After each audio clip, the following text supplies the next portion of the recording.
muncul orang-orang yang merapuhkan perjuangan. Benci dengan pribadi Bang Suma tinggal nelpon. Seperti biasa kalian menghakimi, membuat grup WA, undang Bang Suma di dalamnya, kalian hakimi rame-rame. Itu tidak pernah terjadi, bukan? Kenapa nggak dilanjutkan itu? Ketika Bang Suma salah, diindikasikan kemudian menyamah-nyamahkan Tuhannya umat Islam dengan Tuhannya Yahudi. Kalian keberatan kemudian, karena saya mengatakan Eloa Abraham, Eloa Ishak, Eloa Yakub adalah Allah yang berfirman kepada Nabi Ibrahim, Ishak dan Yakub. Kalian marah kemudian, kalian dengki, kalian naik pitam, kalian bikin grup WA menghakimi Bang Suma laki perempuan. Anda terima bukan? Saya nggak protes kan? Saya datang di tengah-tengah kalian minta maaf, maafkan saya. Ini disiplin ilmu yang saya punya. Saya mengimani dan saya percaya itu dan saya pertanggungjawabkan. Kalaupun ada yang salah, saya minta maaf. Tapi bolehkah saya mengajukan satu pertanyaan kepada Tuan Guru semua yang hadir di sini? Saya kala itu kalau mereka dengarkan pasti mereka ingat. Pertanyaan saya, punten tabe. Mohon tunjukkan di dalam kitab mereka atau kitab Torah yang ada di dalam Quran yang kita maksud.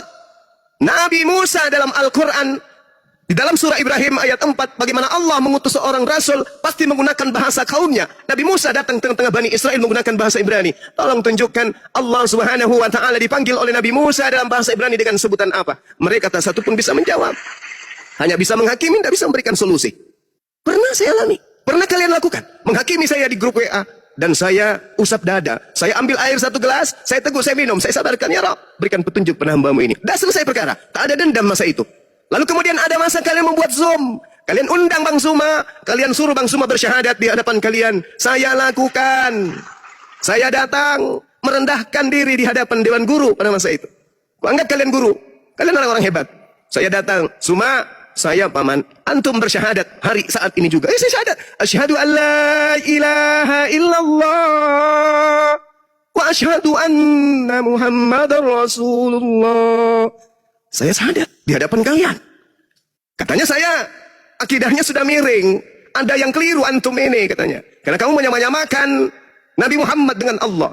Padahal orang sana nyebut Allah itu bukan kepada pencipta langit dan bumi yang kita sebut Azza wa Jalla. Tapi mereka nggak paham dunia apologet.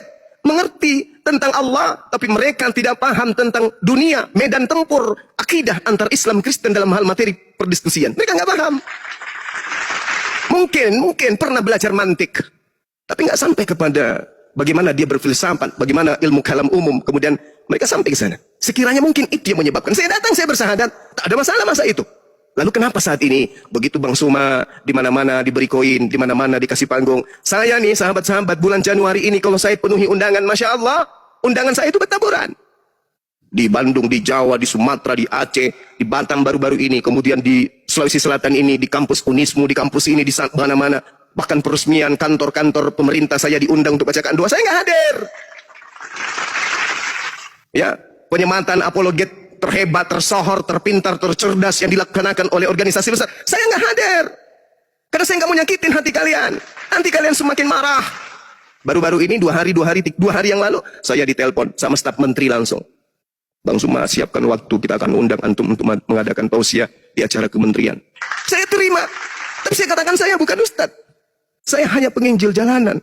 Gak layak rasanya orang kayak saya hadir depan orang-orang hebat. Itu kalau saya mau, udah lama saya. Tapi saya gak ingin itu terjadi. Cukuplah kemudian saya merambah akar rumput di bawah. Ya, karena itu akan membuat orang-orang yang benci kepada Bang Suma mati dengan sendirinya. Kasihan. Ada anaknya, ada istrinya, dia nanti mati konyol, mati kaku di depan HP. Saya tidak menginginkan itu terjadi. Untuk itulah kemudian sahabat-sahabat, yuk mari kita semangat. Apa kata Allah? Innallaha yuhibbul ladina yuqatiluna fi sabilihi saffan ka'annahum bunyanum marsus. Sesungguhnya Allah mencintai orang-orang yang berperang di jalannya dalam barisan yang teratur. Mereka seakan-akan seperti suatu bangunan yang tersusun kokoh. Ini metode dakwah yang Allah kasih. Strategi perang yang Allah kasih. Kenapa tak dijemput itu? Kalau kita merasa Islam, kenapa tidak? Kenapa justru menghabiskan waktu untuk menghina, mencibir, dan seterusnya? La ilaha illallah Muhammad Rasulullah. Memang saya akui saya bukan orang sempurna. Bukan juga orang yang lebih baik dari kalian, enggak. Tapi paling tidak saya sadar bahwasanya hidup ini hanya diminta oleh Allah waktu kita untuk mengingat Allah. Mengingat Allah pada saat kita duduk, pada saat kita berjalan, pada saat kita baring. Dan apa yang bisa kita lakukan hari ini? Kita mau berdakwah di masjid, sudah ada ustadz. Kita mau mendaftar jadi dosen, sudah banyak lulusan terhebat dari luar negeri. Lalu apa yang bisa kita lakukan? Ya seperti ini, berapologet. membela akidah Islam di sosmed. Kenapa? Karena orang sekarang ini ya dengan cepat menerima informasi melalui sosmed. Maka orang-orang yang memiliki misi untuk pendangkalan akidah umat Islam, kita harus halau melalui sosmed. Kalau nanti mereka pindah di dunia nyata, kita pun akan turun di dunia nyata. Seperti itu sobat-sobatku. Jadi cobalah direnungkan ya sahabat-sahabat pembenci-pembenci ini. Ada informasi yang baru-baru saya terima, bahwa orang ini ternyata kalau diminta sholat, apa kata dia? Titip katanya. Yuk sholat yuk, titip ya. Itu kata dia. Udah jarang sholat. Kalau diajak sholat katanya, dianya malas. Dia katakan, titip aja deh doa sama Allah. Na'udzubillah tsumma na'udzubillah. Padahal tampilannya, mulutnya ketika mengkritik, ya terjawablah doaku. Ya Rabb, kasih petunjuk sama aku. Ada hal apa, dosa apa yang ana lakukan gitu loh. Sampai orang-orang kayak begini, ya bersusun berkongko-kongko mereka menyerang pribadi Bang Suma. Ada apa ya Rabb? Rupa-rupanya, mohon maaf, hamba Allah sendiri yang kemudian datang menyerahkan diri kepada ana. Kemudian beliau mengatakan, saya ingin bersaksi tentang orang tersebut Bang. Saya orang dekatnya. Saya jamin, saya sudah bertahun bersama. Beliau itu nggak sholat. Saya, kalau ngajak dia sholat, apa jawabannya? Nitip ya. Nitip katanya. Nah ini dia makanya. Ya jadi nantilah ya sahabat-sahabat sekalian, orang dekat beliau mengajukan diri kemudian untuk masuk ke dalam organisasi Yayasan API. Saya katakan kepada manajemen, terima orang ini. Semoga dia bisa meluruskan teman-temannya yang kemarin, yang sudah sok suci, sampai dia bisa hanya mengkritisi dan seterusnya. Beliau masuk ke API, alhamdulillah Bang Handi dan tim sudah menerima beliau. Nanti kita akan ajak beliau bersaksi gimana sih orang-orang yang mengaku dirinya paling hebat, mengaku dirinya orang baik ini. Mungkin besok atau lusa kita naikkan kokomal beliau mempersaksikan tipikal perilaku oknum ini. Nggak apa-apa kita buka ya supaya orang tahu. Karena ini bahaya kalau sampai kita biarkan.